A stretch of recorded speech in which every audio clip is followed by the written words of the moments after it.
네, 오늘은 판단 혹은 믿음, 무엇을 보고 믿는가? 판단 혹은 믿음, 무엇을 보고 믿는가라는 제목으로 설교하도록 하겠습니다. 지금 예화를 하나 들 건데 이 예화는 되게 따끈따끈한 예화입니다. 바로 이번 주 월요일 날이에요. 월요일 날 담임 목사님이 하고 뭐 할 일이 있어서 일을 마치고 저녁을 또 성도님 몇 분이랑 같이 먹게 됐어요. 같이 먹고 이제 저기 바로 합정역 메세나폴리스에 있는 그 스타벅스에 앉아갖고 커피를 마시고 있는데 저랑 저의 앞에 앉은 조인명 집사님 둘만 캐치한 거예요. 뭐냐면 한 남자, 그러니까 두 남자 친구, 남자 청년 두 사람이에요. 서로 친구 사이인. 근데 한 명의 남자가 잠깐 밖에 음료가 나온 걸 갖고 이렇게 들어오다가 아주 자연스럽게 뭐라고 하냐면, 아 맞다, 사진 찍어야 돼. 나 지금 남자랑 같이 있다고 여자친구한테 보낼 사진 찍어야 돼, 이러는 거예요. 그러니까 그 친구가 그냥 한숨을 한 번 훅 쉬더니 같이 V하고 남자 둘이 사진 찍어서 보내더라고요. 그런데 이게 너무 자연스러운 거예요. 너무 자연스러운 거예요. 그러니까 뭐 남자 사진 찍는 그 남자도 뭐 되게 뭐 비참한 뭐 그런 거 없고, 뭐 친구도 뭘 그런 게 찍냐 그런 거 없고 되게 자연스럽게 찍어 보내더라고요. 전 그걸 보면서 아니 이게 요즘 세대의 신풍속인가, 저도 이해를 못 하겠더라고요. 아마 분명 보니까 남자가 좀 잘생기긴 잘생겼고 약간 놀 것처럼 생겼어요. 편견이지만. 그래서 뭔가 그랬던 사건이 있겠죠. 근데 아무리 그래도 제 느낌에는 이상해요. 안 이상하세요? 되게 다 이해해 줄 수 있다는 눈빛으로 쳐다보고 계신데, 남자친구 여자친구 관계잖아요. 서로 사랑하는 관계잖아요. 좋아하는 관계잖아요. 근데 이 사람이 남자랑 있을지 아니면 어떤 다른 여자랑 있을지 안심이 안 돼서 사진을 찍어 보내라고 하는 거, 그 정도면 관계가 파괴된 거 아니에요? 어떤 뭐 바람이라든지 아니면 어떤 성향이라든지 그것 때문에 여자가 남자를 못 믿고 남자도 여자한테 뭐 믿음 못 주고 사진을 대신 보내줘야 되는 거, 그건 관계가 다 파괴된 거라고 생각해요.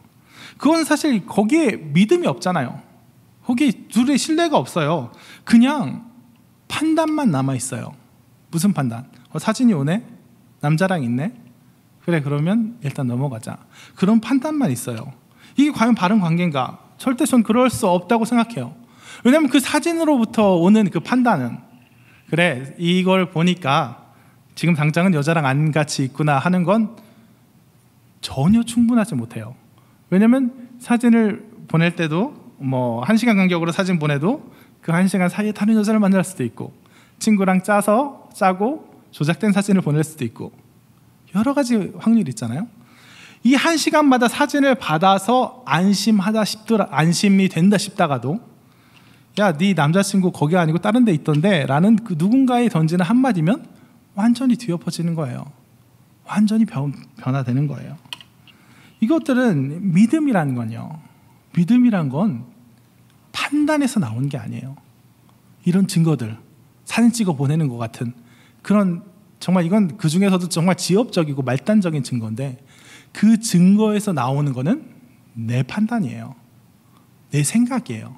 아, 그렇구나, 그럴만 하구나. 신뢰는, 믿음은 그것 위에 있어요. 상대에 대한 관계에 있어요.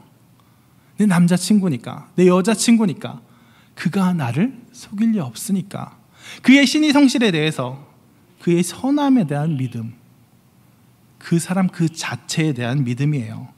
증거는 뭐 초반, 그래요, 어떤 증거 초반 한두 번은 필요할지 몰라요. 하지만 그것이 판단을 넘어서 믿음이 되려면 그 사람 자체에 대한 믿음과 신뢰가 필요하다는 겁니다. 하나님과의 관계도 마찬가지예요.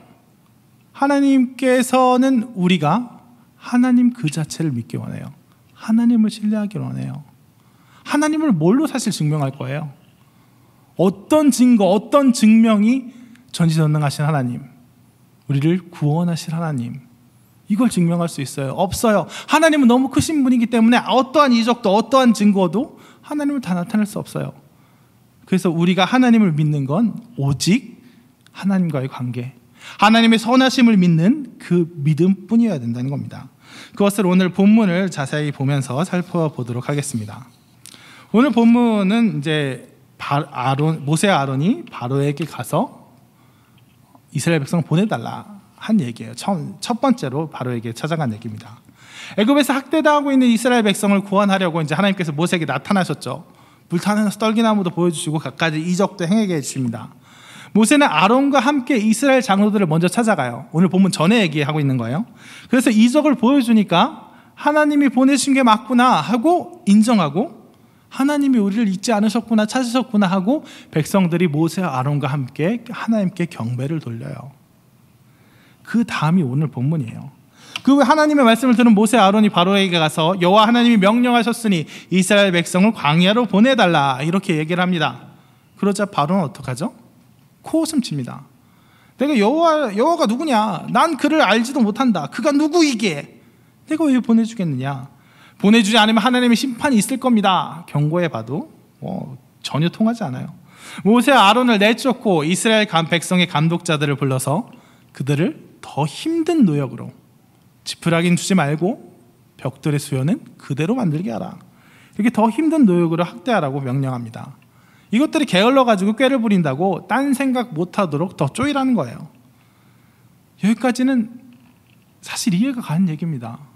맞잖아요. 바로 하나님 안 믿어요. 아니 아예 몰랐어요. 그가 하나님 말씀을 믿지 않고 거부하는 거 당연한 수순이라고 할 수 있어요. 근데 문제는 이 다음이에요. 이스라엘 백성들은 갑작스런 학대, 갑작스런 분변에 바로에게 호소하러 갔다가 바로의 입을 통해서 그 학대가 모세와 아론의 요청 때문임을 알게 됩니다. 그래서 좌절하고 돌아오는 길에 모세와 아론을 만나요. 그들은 모세와 아론에게 날선 저주의 말을 퍼붓습니다. 너희들 때문에 우리가 바로에게 미움을 받고 다 죽게 되었다. 정녕 너희가 하나님의 명령대로 행한 것이 맞느냐? 하나님의 명령대로 행했다면 왜 이런 일이 일어나느냐? 너희 거짓말한 거 아니야? 하나님께서 너를 살피시사 판단하기를 원한다. 이거는 하나님께서 너를 감찰하사 너의 죄를 살펴서 판단하시기를, 이건 무슨 뜻이냐면 판결하시기를, 죄를 판결하시기를, 벌을 주시기를 원한다예요. 그게 무슨 뜻이냐면, 야 너네 하나님 명령대로 온 거 아니었지? 거짓말이지? 우리에게 이렇게 어려움이 오는데, 고난이 오는데 이게 하나님의 뜻일 리가 없어. 못 믿겠어. 너희가 하나님을 사칭했으니까, 하나님의 명령을 사칭했으니까 하나님이 벌 내리시기를 원해 하는 저주의 말이에요. 모세와 아론이 하나님의 사람임을 아예 부정해버립니다.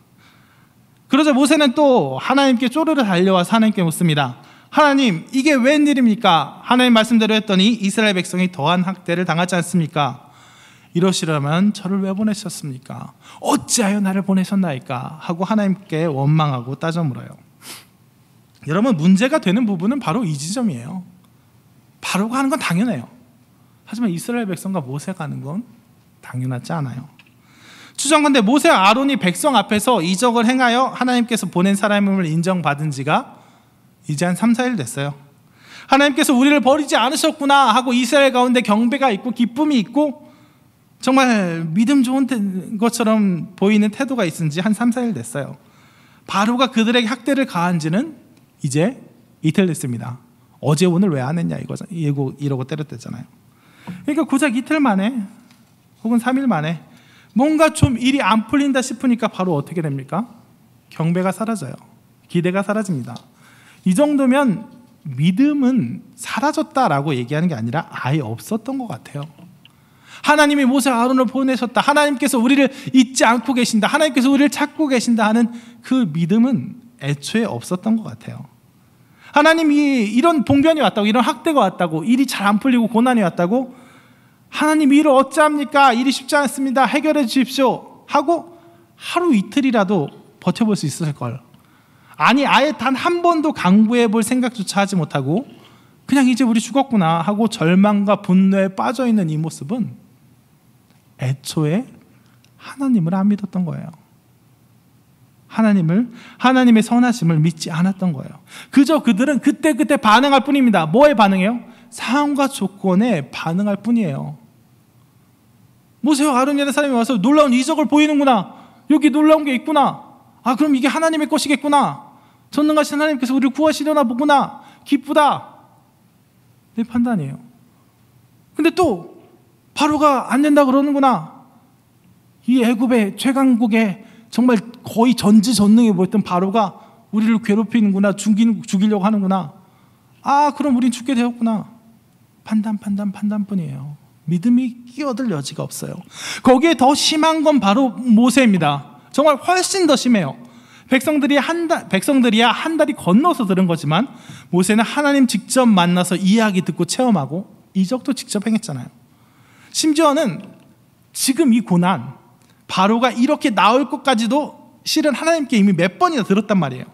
이 앞에 3장 4장 보면 분명히 바로는 내 말을 듣지 않을 거다, 허락하지 않을 거야, 그러면 내가 내 손을 들어 여러 번 친 다음에야 너희를 보낼 거야 하고 2번이나 얘기해 주셨어요. 이미 예고된 고난, 이미 예고된 하나님의 계획의 과정이란 말이에요. 그런데도 뭐예요? 당장 고난이 아파요.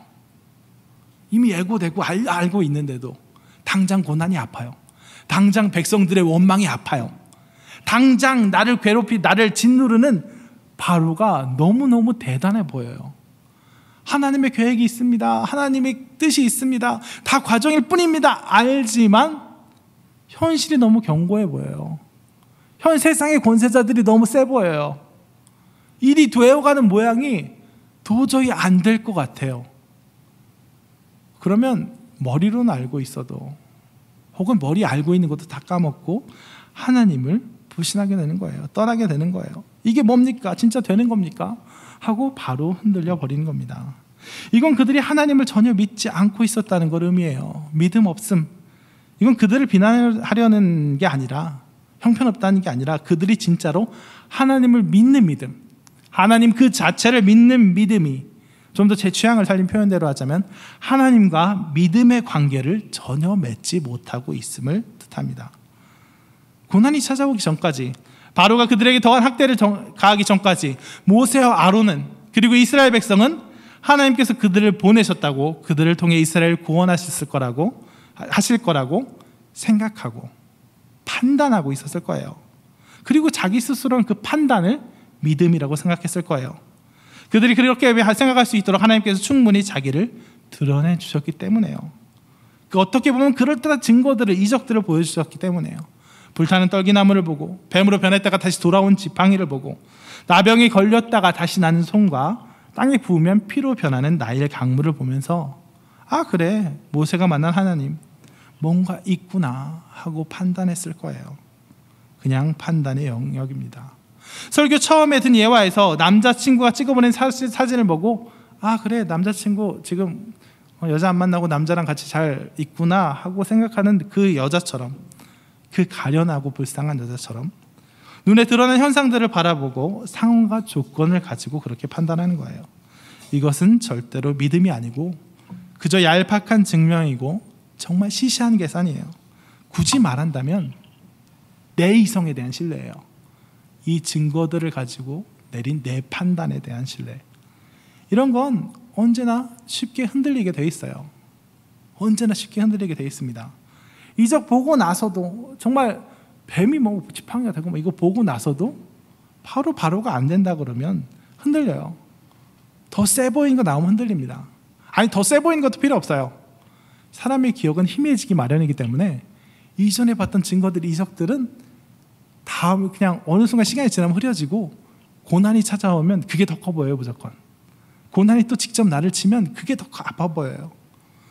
정말 거대한 놀라운 이적들 체험한 사람도 정말 조그만 고난 앞에, 정말 별거 아닌 위협 앞에 넘어지는 게 바로 사람이에요. 그렇기 때문에 믿음이라는 건 뭐예요? 하나님을 믿어야 되는 거예요.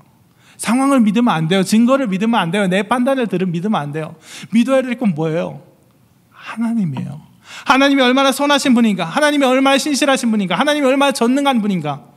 하나님께서 정말 전능한 여호와 하나님, 그리고 나를 사랑하셔서 우리를 가나안 땅으로, 애굽에서 가나안 땅으로 꺼내주시겠다고 언약을 맺은 그 하나님을 믿으면 상황이 어떻게 되어가든, 조건이 어떻게 되어가든 흔들리지 않아요. 관계 얘기하잖아요. 아까 들은 가련한 커플의 얘기 다시 한번 얘기하면, 관계에 의한 믿음이 있어요. 내 남자에 대한 믿음, 내 여자에 대한 믿음이 있어요. 누가 그 남자가 여자랑 같이 하는 걸 봤다더라 하는 얘기가 있어도 상황과 조건이 막 그렇게 몰아가도 신뢰가 있어요. 여동생일 거야. 사촌 여동생일 거야. 너무 무서운 얘기인가요? 그러다가 뒤통수 맞아보신 분들은 지금 여기서 웃으실 겁니다. 그걸 떠나서 그런 신뢰가 있을 거예요. 그 사람 자체에 대한 신뢰, 그 사람 자체에 대한 신뢰의 관계가 있다는 거예요. 그래서 하나님도 얘기하세요. 하나님도 모세가 하나님 어찌하여 나를 보내셨습니까? 하나님 이유를 설명해 주세요. 하나님 저에게 증거를 보여주세요. 하나님이 곧 이렇게 꺼내주신다고 하나님 새로운 이적을 보내주시든지 증거를 보여주세요 할 때 하나님 이적으로 얘기하지 않으세요. 증거로 얘기하지 않으세요. 그를 납득시키지 않으세요. 6장 1절부터 어떤 얘기가 시작돼요? 모세의 질문에 동문서답하고 있어요. 나는 전능한 하나님이다. 난 너희를 이끌어낼 수 있다. 난 너희에게 일찍이 너희를 가나안 땅으로 이끌어내리라고 약속했다. 그러니까 봐라. 하나님 자체에 대한 전능한 하나님에 대한 신뢰와 믿음을 얘기하고 있어요. 그 믿음을 바라보고 나갈 때 놀라운 일이 일어나는 거예요. 상황과 조건을 보고 정말 상황이 주는 증거, 내 이성이 주는 판단을 신뢰하고 왔다 갔다 하는 것이 아니라 하나님 한 분만을 보고 나갈 때, 하나님의 선하심을 보고 나갈 때 진정한 믿음이 시작되는 거예요. 진정한 관계가 시작된다는 겁니다. 그래서 우리는 상황과 조건을 보지 않고 하나님만 바라봐야 됩니다 하고 설교를 마칠 수도 있겠죠. 기대감으로 들으시는데, 근데 저는 거기로 마치고 싶지 않아요. 대지를 또 하나 만들고 싶어요. 왜냐면 물론 이렇게 한 메시지 충분한데 요즘 더 와닿는 게 있어요. 상황과 조건 보지 말고 하나님만 바라보십시오. 하나님 선하신 분입니다. 정말 하나님 믿고 나아가면 나중에 알게 되고 나중에 뜻을 이해하게 되고 모든 것 뜻이 이루어지는 거 보면서 정말 할렐루야 부르게 될 겁니다. 이렇게 설교하기엔 저 스스로도 믿음이 너무 나약함을 깨달아요. 어려운 일, 안 좋은 일 있을 때 사람의 마음이라는 게 제가 갖고 있는 믿음이라는 게 얼마나 쉽게 요동한지 깨달아요. 그래서 이제 이렇게 설교 잘 못하겠어요. 하나님 믿으십시오. 신뢰하십시오. 그렇게 해서 하나님 뜻을 이룰 때까지 조금만 참고 기대하고 인내하십시오 하면 더 그 걱정이 앞서요. 사람의 인내는 한계가 있더라고요. 믿음의 한계가 있더라고요. 아무리 제가 이렇게 설교도 이렇게 하고 하나님을 믿고 신뢰하고 관계를 어쩌고 막 해도 저조차도 고난이 오고 어려움이 오고 일이 안 되는 것 같으면 당장 흔들려요. 그래서 오늘은 믿음의 두 번째 대지는 믿음의 두 번째 측면, 우리가 하나님과의 관계에서, 신뢰의 관계에서 하나님을 신뢰하는데 다른 조건과 증거들이 아니라 하나님의 선하심을 보고 하나님을 신뢰하는데, 중요한 거는 그 신뢰조차도, 하나님을 바라본 신뢰의 관계조차도 전적으로 누가 이끄시느냐? 바로 하나님이 이끄신다는 거예요. 우리가 아니에요. 하나님이 이끄신다는 거예요. 오늘 그 얘기 우리가 읽었던 본문 마지막에 한번 8절 9절 10절 9절 10절을 8절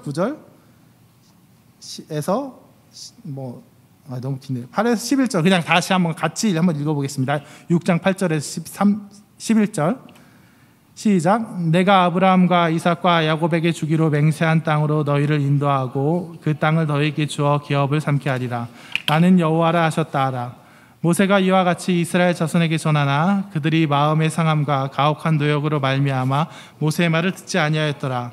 여호와께서 모세에게 말씀하여 이르시되 들어가서 예구방 바로에게 말하여 이스라엘 자손을 그 땅에서 내보내게 하라. 13절까지 읽겠습니다. 모세가 여호와 앞에 아뢰어 이르되 이스라엘 자손도 내 말을 듣지 아니하였거든 바로가 어찌 들으리이까? 나는 입이 둔한 자니이다. 여호와께서 모세와 아론에게 말씀하사 그들로 이스라엘 자손과 애굽 왕 바로에게 명령을 전하고 이스라엘 자손을 애굽 땅에서 인도하여 내게 하시니라. 아멘.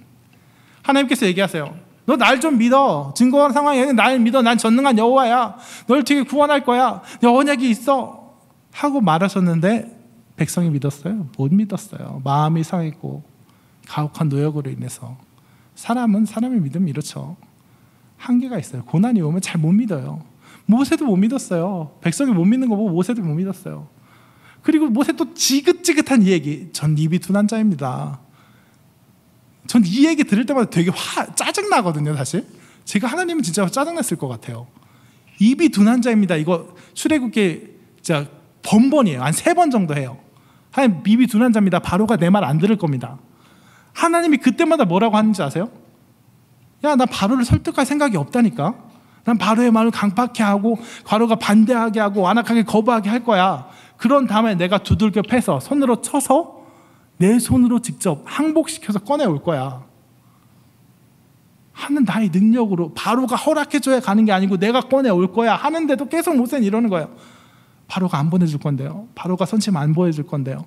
내가 막 잘 설득해갖고 막 모함을 돌려야 되는데 바로가 제 둔한 말로는 설득이 안 될 텐데요. 하나님은 설득할 생각이 없다고 계속 얘기하는데도 모세는 이래요. 설득이 안 될 거예요. 왜? 바로가 너무 세 보이니까. 바로의 능력이 너무 강해 보이니까. 그래서 바로가 마음을 돌려서 선심스레 내보내주지 않으면 못 내보내주는 걸로, 못 나가는 걸로 자꾸 생각이 되는 거예요. 그래서 하나님의 능력, 하나님 전능한 하나님의 능력으로 그를 바로의 반대에도 불구하고 꺼내야겠다, 끄집어내겠다 하는데도 자꾸 입 둔한 얘기하고 있는 거예요. 이 불신의 모습 보이고 있는 거예요. 그렇다면 이 뒤에 정말 이 지긋지긋한 얘기를 또 하고 있는데 이 뒤에 자연스럽게 올 거는 뭐야 돼요? 원래 하나님께서 모세의 불신을 치시고 이스라엘 불신을 치시고 혼내시고 다시 너 믿지? 하고 다짐을 받고 다시 보냈다 이렇게 나와야 될 것 같아요. 제 마음은 그래요.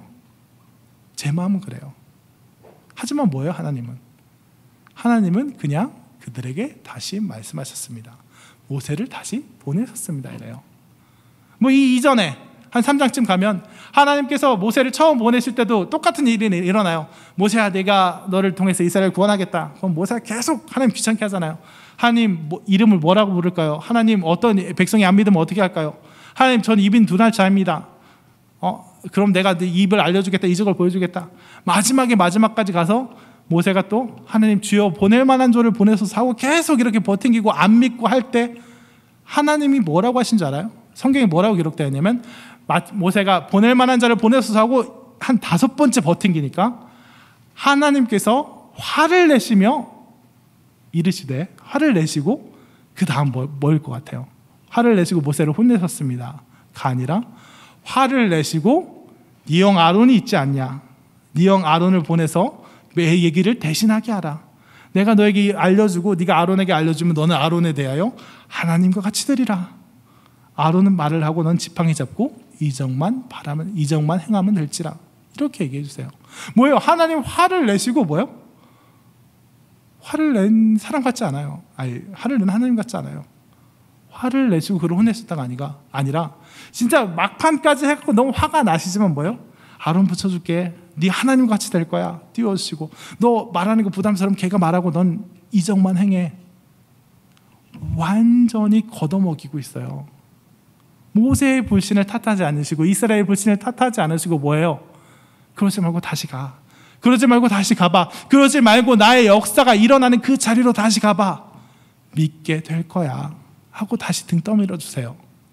그러니까 무슨 말을 하고 싶으냐면 하나님께서는요, 우리가 하나님을 믿는 그 믿음의 관계에서 우리가 너무 나약함을 알고 계세요. 우리가 고난에 흔들릴 수밖에 없음을 알고 계세요. 그렇기 때문에 그 믿음의 관계를 유지하는 거 하나님이 책임져 주신다는 거예요. 우리는 종종 이런 간증을 듣죠. 정말 내가 어려웠습니다. 힘들었습니다. 근데 하나님 믿고 정말 의지하고 나갔습니다. 하나님께서 하시겠지 하고 순종하고 믿고 나갔더니 그 기간을 인내했더니 마침내 하나님의 뜻이 이루어진 거 봤습니다. 할렐루야. 그 간증 사실 엄밀히 말하면 뻥이에요. 다 거짓말이에요. 왠지 아세요? 그 사람 절대로 그 사람 혼자 믿었을 리가 없어요. 그 사람 혼자 인내하면서 믿음 유지했을 리가 없어요. 분명 하나님께서 개입하셨어요.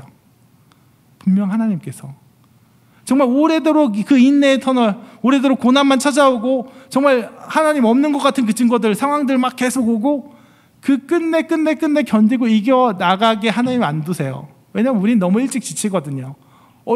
너무 일찍 흔들려 버리거든요. 하나님께서는 어떠시냐?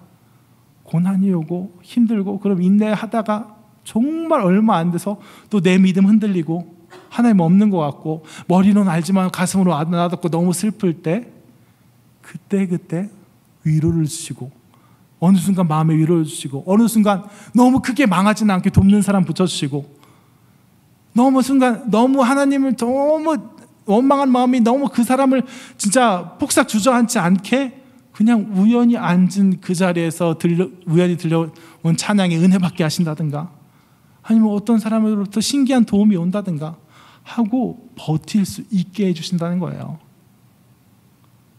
하나님의 언약, 방금 하나님의 언약 얘기했는데, 하나님의 언약을 얘기하시면 나를 믿으라라고 얘기하셨는데, 하나님의 언약은 특이한 언약이에요. 고대 사회에서 언약엔 두 가지가 있어요. 계약엔, 왕과 신하가 맺는 계약엔 두 가지가 있어요. 하나는 봉신 계약입니다. 내가 너를, 왕과 신하가 서로 의무를 가진 계약이에요. 왕은 신하 A를 A의 영토를 쳐들어가지 않고 죽이지 않고 그 모든 권리를 보장하고, 다른 왕이 쳐들어오면 내가 지켜준다. 그럼 신하도 의무가 있어요. 그러면 나는 왕에게 세금을 바치고 전쟁이 일어나면 군대를 보내고, 이런 의무가 있어요. 근데 하나님과 우리의 계약은 이런 서로 의무를 가진 그 계약이 아니에요. 고대 근동에서 이루어졌던 두 번째 계약, 무슨 계약이냐면 왕의 은혜 언약이에요. 왕이 무조건적인 은혜를 주는 거예요. 이건 신하의 의무가 없어요. 내가 너를 귀하게 여겨서 너를 정말 나의 귀한 신하로 삼을 거고, 네가 어려움에 처할 때마다 내가 너를 도와줄 거고, 네가 혹시나 다른 길로 벗어날 때마다 내가 너를 돌아오게 하리라. 이게 바로 왕의 은혜 언약, 일방적 선포의 언약이에요. 근데 성경에서 다루고 있는 하나님의 언약은 다 이 두 번째, 일방적 선포의 언약, 은혜 언약이에요. 내가 너를, 이스라엘 백성 너를 나의 사랑스러운 백성으로 만들 거야. 충성된 백성으로 만들 거야. 네가 네 힘으로 날 잘 섬기고, 네 힘으로 충성을 유지하고, 네 힘으로 네 믿음을 잘 꾸리면 내가 너에게 복을 주고 너를 귀하게 여기겠다가 아니라, 네가 나를 믿는 거, 그것도 내가 책임질게. 네가 나를 믿는다고 하자, 네가 나를 믿고 나아오다가 어려움이 오고 고난이 오서 마음이 흔들릴 때 그것도 내가 책임질게. 네 마음 안 흔들리도록 내가 그때 위로를 주고 이 표정을 보여주고 나를 드러내서 네가 나를 믿지 않고는 못 견디게 할게. 네가 혹 타락하고 범죄하고 마음이 다른 데로 가서 다른 길로 가면 내가 너를 때리고 혼내서라도, 억지로 이끌어 와서라도 내 사랑하는 백성으로 다시 만들어줄게 하는 그런 일방적인 선포예요. 그러니까 하나님이 지금 이 순간 우리도 마찬가지예요. 하나님과 우리의 관계는 하나님께서 전적으로 책임지시는 관계예요. 안 그래요? 우리가 예수님 믿는 거, 우리가 이 자리에 나와 있는 거 다 누구의 은혜예요? 하나님의 은혜예요. 다 하나님이 책임져 주신 거예요. 여러분의 인생 돌이켜보세요. 하나님이 저거 계속 진짜 엄청 세심하게 케어 안 해주셨으면 저 여기 있을, 강대상을 얘기하는 거 아니에요. 이 교회 안에 있을 자신 없어요. 하나님을 배신하지 않을 자신 없어요. 이미 딴 데 가서 어무 짓 하고 있었을 거예요. 근데 돌이켜보고 생각해보면 하나님이 정말 그 매 순간 어려움이 왔을 때는 또 그 어려움에 너무 짓이겨지지 않도록 위로해 주시고 격려해 주시고, 너무 내가 내 힘과 내 생각과 내 어떤 위치에 막 취해서 막 천방지축 모를 때는 또 가끔 따끔하게 해주시고 겸손하게 해주시고, 하나님의 모든 그 손길이 나를 여기에 그나마라도 있게 만들었다는 거 깨닫게 될 거예요. 그러니까 뭐예요? 하나님께서 우리의 관계를 책임지신다는 거예요. 그러니까 하나님과의 믿음이란 무엇이냐? 믿음이란 무엇이냐? 판단이 아니고 증거가 아니고 하나님 그 자체에 대한 신뢰, 믿음의 관계예요. 나를 선하게 대하신 하나님, 끝까지 선하신 하나님, 전능하신 하나님, 하나님께서 당신의 뜻에 합하도록 모든 것을 이끌어 가실 거라는 거, 다른 상황과 조건이 아니라 하나님 한 분만을 믿는 그런 신뢰예요. 그런 사람들은 상황과 조건에 흔들리지 않아요. 근데 그건 말처럼 쉽지는 않아요. 상황과 조건에 흔들릴 수밖에 없는 사람이에요. 그래서 하나님 한 분만 보고 내가 인내하고 견디겠습니다, 뻥이에요. 근데 어떻게 우리가 믿음을 유지할 수 있냐? 그조차 은혜입니다. 하나님께서 우리를 책임져 주세요. 우리가 하나님 앞에 할 거는 진짜 조그만 분량이에요. 하나님께서 그냥 다 그래 네가 나가 떨어지지 않게 내가 이것도 챙겨주고 위로도 챙겨주고 교만할 때는 약간 징계도 챙겨주고 다 챙겨줄게 하면 우리는 그거 받아 먹으면서 그냥 하나님이 이끄시는 대로 이끌려 가기만 하면 돼요. 그럴 때 하나님과 우리의 관계, 전적으로 하나님을 책임져 주시는 귀한 믿음의 관계가, 믿음의 동행이 이루어진다는 것입니다. 말씀을 정리하도록 하겠습니다. 이스라엘 백성은 모세는 사실 믿지 않았어요. 판단했어요. 증거들로 판단했어요. 근데 판단은 믿음이 아닙니다.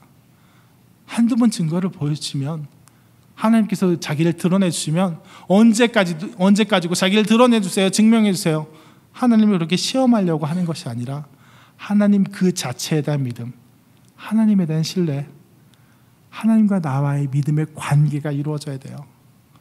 그 관계를 성립하는 모든 성도를 되게 원합니다. 근데 그 관계도 누가 책임지신다고요? 하나님이 책임지세요. 그러니까 하나님이 정해주시는, 하나님께 일방적으로 선포해 주시는 그 믿음의 관계에 그냥 입 벌리고 받아먹기만, 이끌려 가기만 하세요.